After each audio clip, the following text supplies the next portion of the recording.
16 Mayıs 1919 akşamı bu sıralarda ayrıldı Bandırma Vapuru İstanbul Galata rıhtımından. Ben İstanbul'da kaldım. İçimde bir korku, büyük bir endişe ve gözyaşları içinde. Ne yapmaya gittiğini çok iyi biliyorum.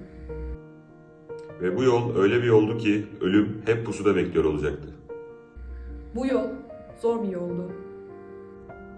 Şimdi bir gemi koca bir ülkenin geleceğini sırtına almış ilerliyordu akşamın son ışıklarında. Geceyle birlikte çöken karanlık aslında bir umudu da beraberinde saklıyordu.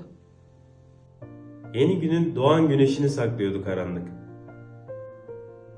Ve o ışık tüm memleketin üzerine sarı saçlı, mavi gözlü bir aslanın gözlerinin içinden ışıldayacaktı.